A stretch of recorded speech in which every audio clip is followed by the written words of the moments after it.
সবাইকে স্বাগত জানাচ্ছি আমাদের ক্রিকেট ফ্রেন্ডের নিয়মিত আয়োজনে। স্বাভাবিকভাবে গতকাল উত্তরার মাইলস্টোন স্কুল অ্যান্ড কলেজে যে ধরনের একটা দুর্ঘটনা ঘটেছে, বিমান দুর্ঘটনা ঘটেছে, সেটার কারণে স্বাভাবিকভাবে পুরো বাংলাদেশ এখন একটা শোকাবহ অবস্থার মধ্য দিয়ে রয়েছে। যদিও তারপরও কিছু জিনিস থাকে আপনাকে চালিয়ে যেতে হয়, চালিয়ে নিতে হয়। যেমন আপনি আজকে পাকিস্তানের বিপক্ষে বাংলাদেশের দ্বিতীয় টি-20 ম্যাচ ছিল, আপনি চাইলে আসলে এটাকে স্থগিত করতে পারবেন না, বাতিল করতে পারবেন, কারণ অনেক কিছুরই একটা ব্যাপার থাকে। সে কারণে বাধ্য হয়ে ম্যাচটা বিসিবিকে চালাতে হয়েছে। তবে বিসিবির একটা বড় ব্যাপার ছিল যে গতকাল থেকে বিসিবি খুবই অ্যাক্টিভ ছিল এই ইস্যুটাতে, কারণ বিশেষ করে এই দুর্ঘটনাতে তারা নিজেদের জায়গা থেকে যেটুকু করা প্রয়োজন সেটুকুই তারা করার চেষ্টা করেছে। গতকাল তারা নিশ্চিত করেছিল যে আজকে অর্থাৎ দ্বিতীয় টি-20 ম্যাচের সময়টাতে পুরো স্টেডিয়ামে পুরো যে 3 ঘন্টা বা 4 ঘন্টা টাইম, সেই সময়টাতে কোনো প্রকার ডিজে কিংবা গান বাজনা হবে না। সেটা শুধুমাত্র ওই মাইলস্টোনের দুর্ঘটনায় যারা আহত এবং নিহত হয়েছেন তাদের স্মরণ করতেই এরকম একটা সিদ্ধান্ত নেয়। পাশাপাশি আগে থেকে জানানো হয় যে ক্রিকেটার, দুই দলের ক্রিকেটার, ম্যাচ অফিসিয়ালস, তারা সবাই কালো আর্মব্যান্ড পরে নামবেন। ম্যাচের আগে 1 মিনিট নিরাপত্তা পালন করা হবে, সেগুলো ঠিকঠাক করা হয়েছে। তো বিসিবির আসলে যতটুকু করা প্রয়োজন, ঠিক যতটুকু করতে পারে বা তাদের দ্বারা সম্ভব সেটা মোটামুটি করার চেষ্টা করে। এছাড়া যদি আপনি বলেন যে দুই ক্যাপ্টেন যখন টসের সময় কথা বলেছিলেন ব্যাপারটা নিয়ে, হৃদয় লিটন দাস বলছিলেন যে তিনি যেহেতু একজন বাবা, তিনি বুঝেন যে এটার কষ্ট কতটুকু। বিশেষ করে এই ঘটনায় যেহেতু বেশিরভাগই শিশুরা আক্রান্ত হয়েছেন বা শিশুরা আহত নিহত হয়েছেন, সেই কারণেই মানুষকে একটু বেশি ছুঁয়ে গেছে এই ঘটনাটা। যে জিনিসটা হচ্ছে আজকের যে ম্যাচটা ছিল, এই ম্যাচটা নিয়ে একটু কথা বলবো। তারপরে আমরা এটা আরও একটু আগে জানিয়ে রাখি যে এই ম্যাচটা বাংলাদেশ তো জিতে নিয়েছে, এটা তো আপনারা জেনে গেছেন। 8 রানের জয়ের পর লিটন দাস যখন পুরস্কার বিতরণী মানে পোস্ট ম্যাচ প্রেজেন্টেশনে এসেছিলেন, তখন তিনি বাংলায় বলছিলেন যে বাংলাদেশে যে ঘটনাটা ঘটে গেছে সেটা খুবই হৃদয় বিদারক একটা ঘটনা, এবং এই জয়টা শুধুমাত্র তাদের জন্য আসলে বেশি কিছু তা আসলে তো ক্রিকেটার হিসেবে কী করার থাকতে পারে হয়তো, এই ম্যাচটা তাদের জন্য বা এই জয়টা তাদের জন্য উৎসর্গ করেছেন লিটন দাস এবং পুরো বাংলাদেশ টিম। এটা অবশ্যই একটা ভালো ইনিশিয়েটিভ, বা আপনি বলতে পারেন যে বেশ ভালো একটা gesture Bangladesh cricket team show করেছে। আমার কাছে মনে হয় যে খুব একটা ভালো ব্যাপার। আমরা একটু ম্যাচে ফিরি, যেটা হচ্ছে যে টসটা স্বাভাবিকভাবে খুবই ইম্পর্টেন্ট ছিল, এবং যেহেতু প্রথম ম্যাচে টস হেরে পাকিস্তান আগে ব্যাটিং করেছিল এবং 110 রানে অল আউট হয়েছিল, সেখানে আজকে টস জিতে না সালমান আলী আগা তিনি ব্যাটিংটা নেবেন না, খুব স্বাভাবিকভাবেই জানা কথা ছিল। শেষ পর্যন্ত তাই হয়েছে, বাংলাদেশকে ব্যাটিংয়ে পাঠায় এবং ব্যাটিংয়ে নেমেই একটা পরিবর্তন, দুটো পরিবর্তন ছিল। তাসকিনের জায়গায় শরীফুল, তাসকিনকে ওই শ্রীলঙ্কা সিরিজ থেকে কিন্তু ওয়ার্কলোড ম্যানেজমেন্ট মানে আন্ডারে খেলানো হচ্ছে, যে তাকে দেখে শুনে বুঝে শুনে খেলানো হচ্ছে। একটা ম্যাচ খেললে পরের ম্যাচে তাকে রেস্ট দেওয়া হচ্ছে, সেটা একটা প্রসেসের একটা অংশ। আপনি শরীফুলকে আমরা দেখছিলাম যে লাস্ট ম্যাচটায় তিনি ভালো করেননি, মানে লাস্ট ম্যাচ বলছে শ্রীলঙ্কার বিপক্ষে, কিন্তু তিনি তার আগের ম্যাচটা খুব ভালো বোলিং করেছিলাম। আমি ওই দিন বলছিলাম যে শরীফুল আজকে যদি 50 রান যেটা দিয়েছে এটা আপনাকে ধরে নেওয়া যাবে না, কারণ এটা আপনি এক ম্যাচে ভালো করবেন আর এক ম্যাচে খারাপ হবে, এটা খুবই স্বাভাবিক ব্যাপার। তিনি আজকে চোট কাটিয়ে ফিরেছেন, কারণ তিনি যখন একটা গ্রোইনের চোট পেয়েছিলেন, এবং চোট কাটিয়ে ফেরার পর আজকে যে ধরনের বলিংটা তিনি করেছেন, একেবারে পাকিস্তানের টপ অর্ডারকে একেবারে গুড়িয়ে দেওয়ার যে কাজটা সেটাই তিনি করেছিলেন। শুরুতে একদম দুর্দান্ত বলিংয়ে বেশ দুটো উইকেট নিয়ে এলেন। পরবর্তীতে তানজিম হাসান সাকিব তিনি এক ওভারে দুটো যখন হাসান নওয়াজ এবং মোহাম্মদ নওয়াজকে ফেরালেন, তখন কাজটা বাংলাদেশের জন্য সহজ হয়ে গেল। এবং পরবর্তীতে যখন 15 রানে 5 উইকেট পড়ে গেল, নিশ্চিতভাবে আপনি যখন একটা 134 রানের ম্যাচ টার্গেট নিয়ে খেলতে নেমেছেন, তখন আপনি যখন 15 রানে 5 উইকেট পড়ে যাবে, স্বাভাবিকভাবে জয়টা তো আপনারই হওয়ার কথা বা বাংলাদেশেরই হওয়ার কথা। কিন্তু যেটা হয়েছে যে একটু সময় যত বেড়েছে, বাংলাদেশ মনে হচ্ছিলো যে ম্যাচটা একটু ছেড়ে দিচ্ছে। ফিল্ডিংয়ে একটু ক্যাজুয়ালিটি দেখা যাচ্ছিলো, ফিল্ডিংয়ে খুব বেশি যে ভালো বডি ল্যাঙ্গুয়েজ শো করছিল না। আমার কাছে মনে হচ্ছিলো যে ইমন ক্যাচ মিস করেছেন, বেশ কিছু বাউন্ডারি ছেড়েছেন। ইমন মুস্তাফিজও ফিল্ডিংয়ে একটু কেমন জানি ছিলেন, শেকি ছিলেন। পাশাপাশি শেষের দিকে আমরা যদি বলি তানজিম হাসান সাকিব, ফাহিম আশরাফের একদম শেষের দিকের ওভারে, খুব সম্ভবত শরীফুল ইসলামের যে ওভারটা তিনি করেছিলেন সেই ওভারে একটা ক্যাচ ছেড়েছিলেন, এবং তিনি কিন্তু শেষ পর্যন্ত ম্যাচটা জিতিয়ে নিয়ে যাচ্ছেন। একটা সময় মনে হচ্ছিলো যে পাকিস্তান হয়তো ম্যাচটা বের করে নিয়ে গেছে। এখানে সবচেয়ে বড় যে ব্যাপারটা, রিশাদ হোসেন লাস্ট দুটো ওভারে খুব বাজে বোলিং করেছেন, এক ওভারে খুব সম্ভবত 20 রান দিয়েছেন। তার 3 নম্বর যে ওভারটা, তার পরের ওভারে তিনি 15 রান দিয়েছিলেন, মানে লাস্ট 2 ওভারে তিনি 35 রান দিয়েছেন।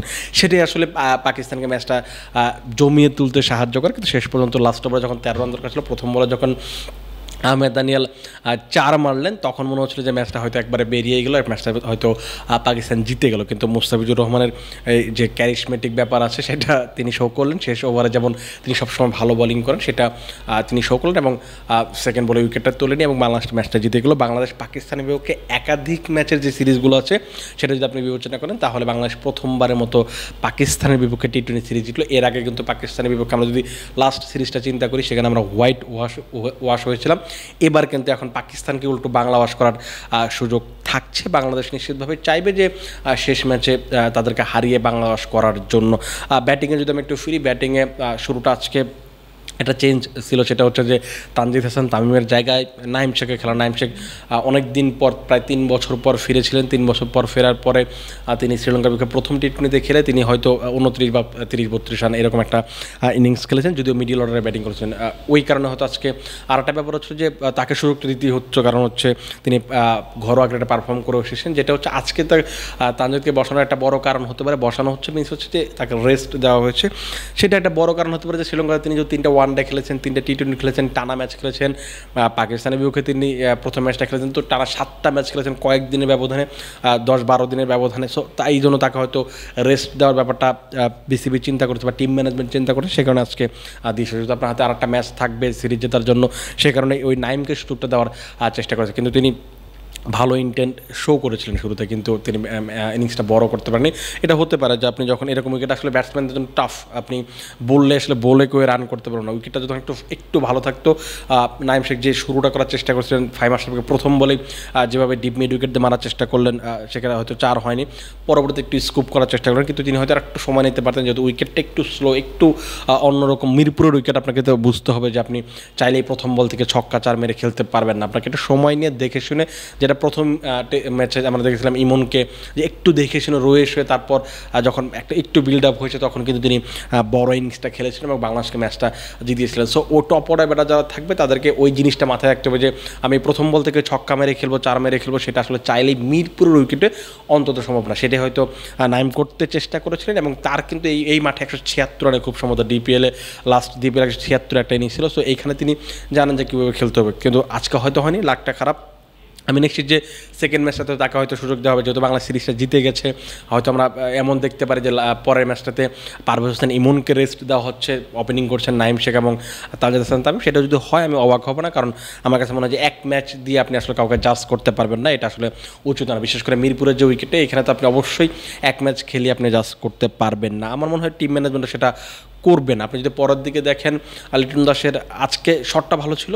লিটন দাসের যে জিনিসটা হয় যে অনেক সময় পুল শটটা নিয়ে পুল শটে তিনি সবসময় ভালো খেলেন, কিন্তু যেটা হয় যে আপনি যখন পুল শটটা সবসময় ভালো খেলেন, একটা সময় কি হয় যে যখন আপনি অতি আত্মবিশ্বাসী থাকবেন বা যখন ওই ধরনের বলটা আপনি পাবেন, ওই আত্মবিশ্বাসের কারণে হয়তো তিনি ওইভাবে শটটা খেলে ফেলেছেন, যে কারণে কিন্তু ব্যাটের টাইমিংটা ঠিক হয় না। আমরা যদি লিটনের ক্ষেত্রে খেয়াল করি যে অনেক সময় এমন হয়েছে তার পছন্দের সবচেয়ে অন্যতম শটটা হচ্ছে পুল শট, কিন্তু তিনি ওই যে টাইমিংকে গড়বড় করতে গিয়ে তিনি হয়তো বুঝে উঠতে পারেনি যে ওই বলটা একটা স্লোয়ার ডেলিভারি ছিল, সে কারণে হয়তো তিনি ওইভাবে আউট হয়ে গেছেন। তার পরবর্তীতে দ্রুত উইকেট হারানোর ফলেও কিন্তু বাংলাদেশ আসলে পথ হারায়নি। তার একটা বড় কারণ যে শেখ মাহিদিকে আজকে একটু উপরের দিকে ব্যাটিং করানো হচ্ছিল।